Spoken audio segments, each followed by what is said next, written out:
Bom dia, venho por meio deste vídeo apresentar um caso clínico referente à disciplina de Bioquímica no curso de Biomedicina com o tema aterosclerose. As alunas Bianca Mendes, Gisele Chaves, Mariana Nunes para o professor Manuel Neves.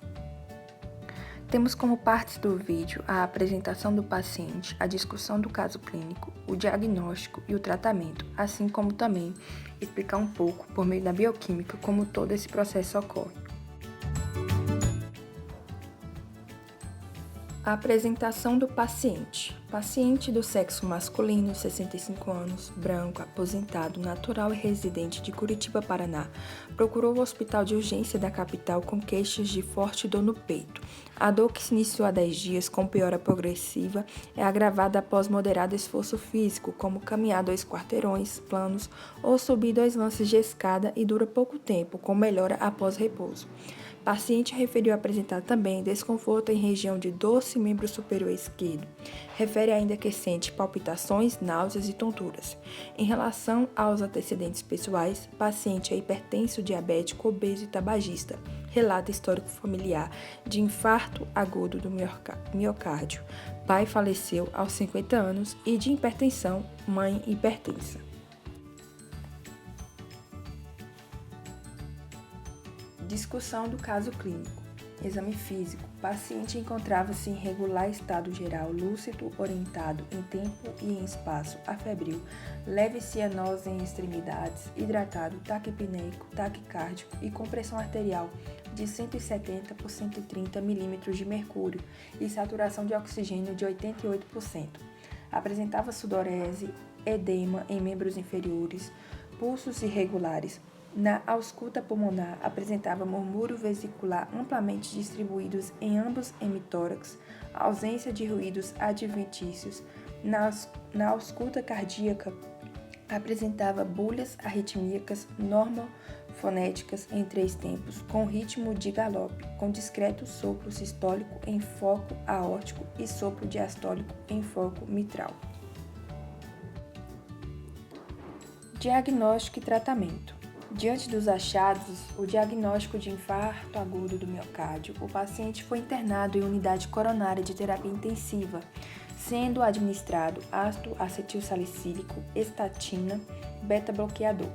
Foi encaminhado para hemodinâmica para realizar uma angioplastia de resgate. Não houve outros problemas durante o período que o paciente ficou no hospital, tendo alta 1 semana depois do procedimento. O paciente foi incentivado a aderir a uma dieta saudável, associada à atividade física regular e abandono do tabagismo. O que seria o infarto agudo do miocárdio? Explicação segundo a bioquímica. É um processo de morte do tecido, necrose, de parte do músculo cardíaco por falta de oxigênio, devido à obstrução da artéria coronária. A obstrução ocorre em geral pela formação de um coágulo sobre uma área previamente comprometida por aterosclerose, placa de gordura, causando estreitamento dos vasos sanguíneos do coração. O infarto pode ocorrer em diversas partes do coração, dependendo de qual artéria foi obstruída. Em casos raros, o infarto pode acontecer por contração da artéria, interrompendo o fluxo de sangue, ou por desprendimento de um coágulo originado dentro do coração e que se aloja no interior dos vasos.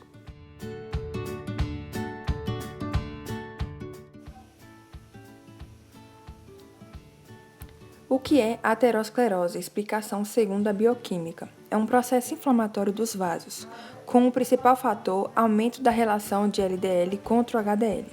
LDL é o famoso colesterol ruim e HDL é o famoso colesterol bom. Esse aumento acaba gerando uma lesão do endotélio, que tem como função a proteção do vaso, causando um acúmulo de LDL na túnica íntima do vaso. A túnica íntima do vaso ela é formada pelo endotélio, o subendotélio e as células musculares. A formação de placas de ateroma de conteúdo fibrolipídico é a lesão característica da aterosclerose. Esta entidade é uma doença multifatorial, causada por múltiplos fatores que interagem entre si e cujos efeitos se adicionam para facilitar o aparecimento da doença. Os principais fatores de risco são a hipertensão arterial, as dislipidemias, a diabetes mellitus e certos hábitos como o tabagismo, além de fatores relacionados com a dieta e hereditariedade. As lesões ateroscleróticas provocam doença por sua progressão causar estreitamento do lume arterial, com consequente isquemia dos territórios distais, formação de trombos com a possibilidade de embolização, calcificação do vaso e enfraquecimento da camada muscular lisa, podendo dar origem a aneurismas, dilatações saculares das artérias. A formação da placa de ateroma parece ser devida à interação de fatores agressores das células endoteliais, condições hemodinâmicas como fluxo turbulento ou hipertensão arterial, bioquímicas como as dislipidemias ou monóxido de carbono, provocado pelo consumo de tabaco, e de fatores associados a elementos do sangue, glóbulos brancos, em especial os monócitos e as plaquetas. A lesão endotelial leva à aderência de plaquetas à parede do vaso e estes elementos sanguíneos libertam o PDGF, que é um fator de crescimento derivado de plaquetas, um fator de crescimento que induz a proliferação de células musculares lisas e macrófagos, células derivadas dos monócitos do sangue, que acumulam lipídios e se transformam em células esponjosas. Os lipídios acumulados pelas células esponjosas são exógenos e não sintetizados nessas mesmas células e o colesterol que lá se encontra acumulado chegou via LDL. As LDL, em especial as LDL oxidadas, são um dos principais fatores de risco.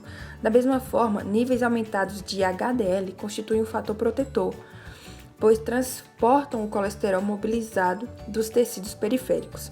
As lesões ateroscleróticas, antes consideradas irreversíveis, são atualmente consideradas lesões passíveis de regressão, pelo menos parcial. Múltiplos estudos prospectivos que confirmam essa possibilidade, pelo menos do ponto de vista epidemiológico e radiológico, com a arteriografia coronária. Com isso, eu termino a apresentação do caso clínico e agradeço pela atenção.